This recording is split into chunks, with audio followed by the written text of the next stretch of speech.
Bon les amis, il faut qu'on parle de cette histoire-là. Ce qui s'est passé à Paris hier avec Macron, les Américains, les Anglais, les Allemands, les Ukrainiens. Cette espèce de réunion dite stratégique sur l'Ukraine. On en a vu des réunions stratégiques sur l'Ukraine, hein, et on voit le résultat. Hein.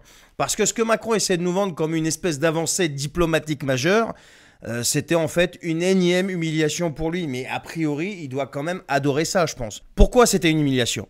Parce qu'au même moment où Macron, tu vois, réunissait tout ce petit monde à Paris pour parler guerre, missiles, troupes au sol, je sais pas quoi, eh bien les États-Unis de Donald Trump votaient à l'ONU contre une résolution européenne qui condamnait l'agression russe en Ukraine. Voilà. Est-ce que tu comprends le symbole du truc, quoi ? Pendant que Macron joue au chef de guerre européen, ouais, je suis désolé, c'est nerveux, Trump lui envoie un missile diplomatique en plein dans les dents de l'Union européenne tout entière. Et attends, c'est pas fini, parce que dans la salle à Paris, il lui avait fait l'affront à Macron de lui mettre Steve Witkoff, l'émissaire spécial de Trump, qui était tout juste de retour de Saint-Pétersbourg, où il a rencontré qui ? Vladimir Poutine. Et qu'est-ce que M. Witkoff a dit ? Eh bien que les discussions avec Moscou étaient efficaces, que Poutine veut une paix durable. Et le département d'État américain confirme noir sur blanc, je cite, « La réunion de Paris a pour but d'avancer l'objectif de Trump, mettre fin à la guerre. » Fin de citation. Donc 2 pas en arrière, on fait le bilan. D'un côté, t'as les Américains qui arrivent pour parler de paix. De l'autre côté, t'as Macron qui pousse à la guerre. T'as aussi, accessoirement, un Zelensky qui, pendant la réunion, accuse Witkoff d'être pro-russe. Non mais, imagine. Et tu as Donald Trump à la Maison-Blanche qui dit que, je cite, « Zelensky, j'en suis pas fan.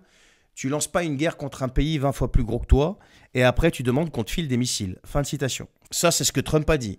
Alors, c'était pas une réunion diplomatique pour moi, tout ça, c'était un sketch. Et au milieu, t'as monsieur Emmanuel Macron qui fait semblant de piloter quelque chose alors qu'il est totalement isolé, même par ses alliés, donc les Américains. Mais tout le monde se moque de nous. Et derrière tout ça, t'as une question ultra simple qui arrive. Franchement, quand tu regardes le sketch là, t'as une Europe qui te parle de paix, mais en même temps qui pousse à la guerre. Donc, c'est pas les Américains qui poussent à la guerre, c'est l'Europe qui pousse à la guerre aujourd'hui. C'est pas Trump, c'est pas Poutine. Même la Chine reste en dehors. Ce sont les Européens qui s'acharnent à vouloir l'escalade. Est-ce que tu as vu que les premiers soldats, donc danois, vont être officiellement présents en Ukraine ? Alors, officiellement, c'est pour de la formation sur les drones, mais ils se moquent de nous. Et Moscou a répondu dans la foulée. Hein. Ils seront traités comme des cibles. On met un pied sur le terrain et ensuite on dira « Ah, bah on peut pas reculer, maintenant on est engagé, bah, il faut y aller, hein, les gars. Hein. » Sauf que, est-ce que quelqu'un a demandé à la France ou aux Français d'aller se faire tuer dans ce conflit-là ? Le peuple, est-ce qu'on l'a consulté ? Non mais franchement, où est le référendum ?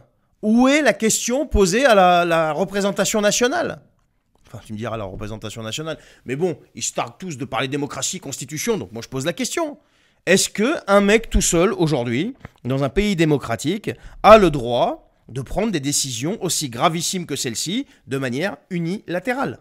Et ce qui est fou, c'est que ce mec assume tout ça. C'est clairement assumé. Il n'est plus question maintenant de défendre la France. Il est question d'être le VRP de l'Union européenne sur le terrain militaire. Voilà. Peu importe ce que veulent les Français. Alors, pourquoi ils font ça ? Eh bien, comme je vous ai déjà dit dans plusieurs de mes vidéos, pour moi, il y a une stratégie qui est claire, qui est Trump, Poutine, Xi Jinping, l'effondrement de l'Union européenne, j'en ai parlé dans une vidéo hier, allez la regarder, et de l'autre côté, tu as une Union européenne qui ne peut plus exister aujourd'hui sans avoir recours à une guerre, parce qu'elle a besoin de cette guerre pour pouvoir faire plus d'Europe et moins de nations. Oui, tu radotes Charbel. Non, je vais le rabâcher jusqu'à temps que ça rentre, je suis désolé. C'est ce dont je suis convaincu. Alors vous n'êtes pas obligé d'être d'accord avec moi, mais dites-moi ce que vous en pensez si vous n'êtes pas d'accord avec moi. D'un côté, il y a cette stratégie, donc j'avais expliqué hier, et de l'autre côté, tu as d'autres stratèges, sauf que de l'autre côté, ils ont un gros problème, c'est qu'ils ont les 3 grandes puissances aux fesses, quoi. Et quand tu as 3 grandes puissances nucléaires aux fesses, je pense que tu ne peux pas faire le poids. Et en plus de ça, les Britanniques, ils sont en train de retourner leur veste. Donc bon courage les mecs. Hein. Allez, dites-moi ce que vous en pensez, je vous souhaite une bonne soirée les amis.